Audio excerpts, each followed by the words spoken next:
Madame, monsieur, bonjour. Alexander Zverev s'est offert son premier titre du Grand Chelem, c'était à Roland-Garros. Et nous allons y revenir en longueur dans cette édition, d'ici un très court instant. Juste le temps de vous annoncer les deux autres grands titres de la journée, avec du handball et un club français qui est champion d'Europe victorieuse de la Ligue des Champions féminine. Là aussi, nous allons y revenir. Et puis nous évoquerons également la Formule 1 avec Isaac Hadjar, troisième du Grand Prix de Monaco. Bref, vous l'avez compris, l'actualité sportive de ces derniers jours est très riche. Alors allons-y à la découverte de ces infos. Le casque sous les oreilles, le volume au maximum, un verre à la main, l'œil du sport, c'est parti.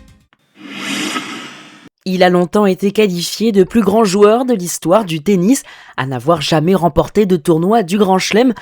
Alors, ça y est, les pendules ont été remises à l'heure, puisque Alexander Zverev a battu Flavio Cobolli en finale de Roland-Garros au bout de 5-7, 6-1, 4-6, 6-4, 6-7, 6-1. L'Allemand remporte le premier grand chelem de sa carrière, porte d'Auteuil. Il était ravi. Au moment de sa dernière balle, qu'il a transformé au terme d'un dernier set qu'il a bien dominé, au contraire de certains moments de la rencontre où parfois le jeu lui a filé entre les mains. Ne dites plus de lui, donc il est le meilleur joueur du monde à ne jamais avoir gagné de grand chelem.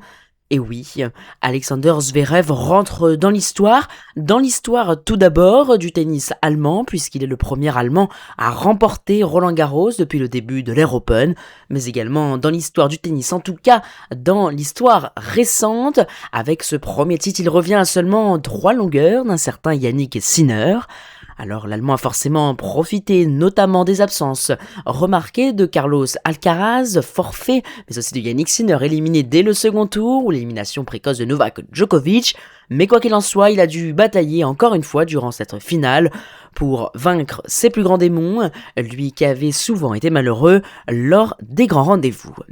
Et puis du côté des femmes, c'est Mira Andreeva qui a décroché son premier titre, et elle a seulement 19 ans. Alors c'est un exploit, mais elle a battu une fille qui avait réalisé un autre exploit, Maja Swiatekowska, en finale de Roland-Garros, 6-3, 6-2. Maja Swiatekowska, c'était la belle histoire, 114e mondiale. Elle a déjà intégré le top 30 à la prochaine actualisation du classement WTA. Et elle aussi pourra continuer de rêver. Alors certes, pour elle, c'est une défaite, mais une défaite qui laisse peut-être présager de très nombreuses victoires.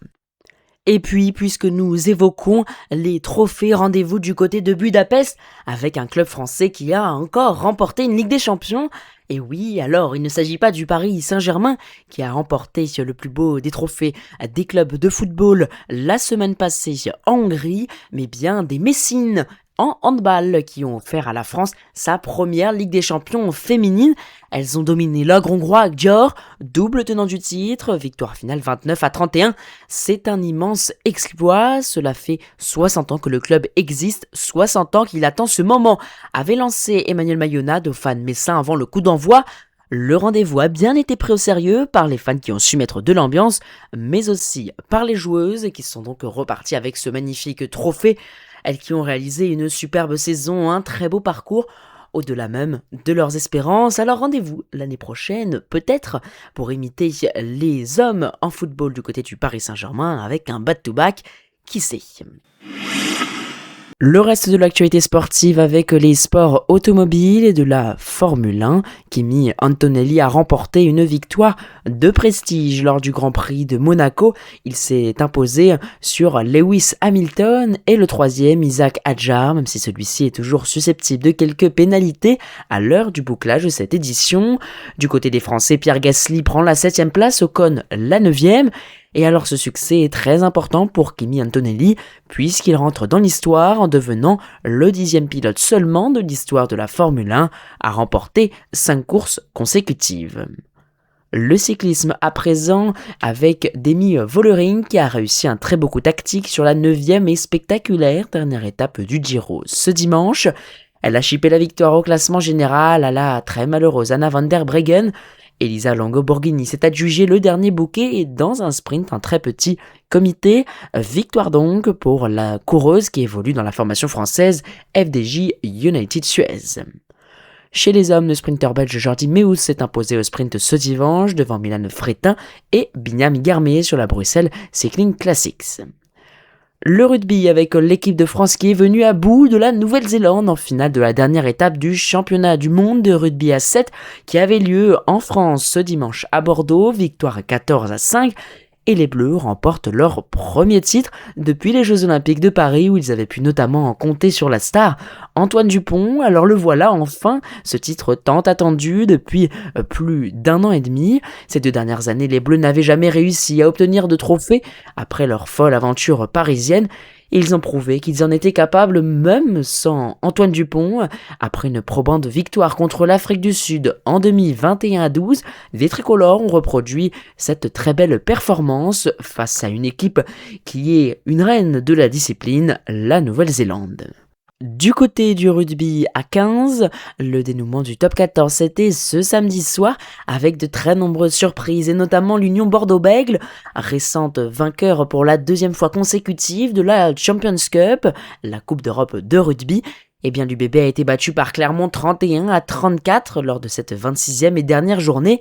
Ainsi, les coéquipiers de Louis Bellaré et Damien Penaud ne disputeront pas la phase finale du top 14, eux qui avaient atteint la finale lors des 2 dernières saisons, et seul le Stade Toulousain a réussi l'exploit presque de se qualifier à 2 reprises entre l'année 2026 et 2025.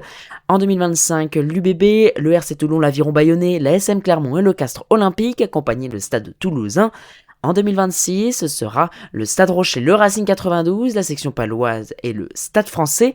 Montpellier accède aussi à cette phase finale directement en demi-finale. De la natation avec Léon Marchand avant de revenir en France pour se préparer pour les championnats de France et d'Europe. Léon Marchand a remporté dans la nuit de vendredi à samedi un très beau 400 mètres et 4 nages lors du meeting d'Austin aux États-Unis. Le français Raphaël Fante Dammers de 19 ans a lui terminé à une très prometteuse 4e place lors du 200 mètres. Dans un très court instant, le programme qui vous est présenté par Objet Signature, un site internet pour les professionnels et toutes celles et ceux qui sont en quête d'un service exigeant, de qualité et haut de gamme. Rendez-vous sur Objet Signature. Objet Signature, c'est du luxe à petit prix pour toutes vos réceptions. Pour décorer également vos intérieurs, rendez-vous sur Objet Signature. Le football donc, avec ce lundi, le dernier match des Bleus avant leur départ pour les États-Unis avec la Coupe du Monde de foot qui aura lieu en Amérique du Nord, je vous le rappelle. La vidéo de présentation de cette édition est d'ailleurs déjà disponible sur YouTube, vous pouvez la retrouver en quelques clics. Eh bien, les Bleus affronteront l'Irlande du Nord, 70e au classement FIFA. L'adversaire peut paraître insignifiant, mais pourtant, il est très important pour les Bleus qui doivent encore peaufiner quelques éléments techniques. Ousmane Dembélé est notamment attendu sur le terrain. Les hommes de Didier Deschamps auront sûrement à cœur de finir ces 2 matchs de préparation par une victoire après la désillusion face à la Côte d'Ivoire, qui avait pourtant laissé une très bonne impression, notamment en première mi-temps, avec de très nombreux joueurs de l'équipe de France très actifs. Alors espérons qu'ils soient tout aussi entreprenants ce lundi soir.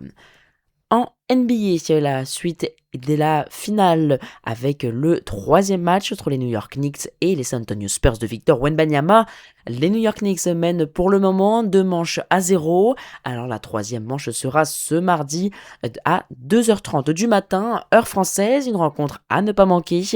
Peut-être Victor Wembanyama et ses coéquipiers reviendront-ils à 2-1 ? La réponse dans la nuit de lundi à mardi. Voilà, vous savez maintenant tout ou presque, alors un grand merci de nous avoir suivis encore une fois, vous êtes de plus en plus nombreux et ça nous fait vraiment plaisir.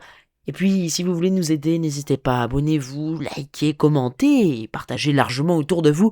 Pour vous ça peut paraître rien du tout, mais pour nous ça change tout. Alors un très grand merci, n'hésitez pas à nous retrouver également sur Instagram @œil-du-8 sport, plein de contenu exclusif, l'information 24h sur 24, 7 jours sur 7, notamment durant cette Coupe du Monde de football qui se profile, mais aussi les autres grands événements avec par exemple les phases finales de Top 14 et le Tour de France. Rendez-vous sur Instagram, rendez-vous également sur YouTube pour découvrir notre podcast exceptionnel de la Coupe du Monde. Plein de projets encore à venir dans les prochains jours, alors restez attentifs et puis continuez de vibrer sport. Pour ma part, je vous donne rendez-vous mercredi soir pour un nouveau bulletin complet de l'actualité sportive. Un grand merci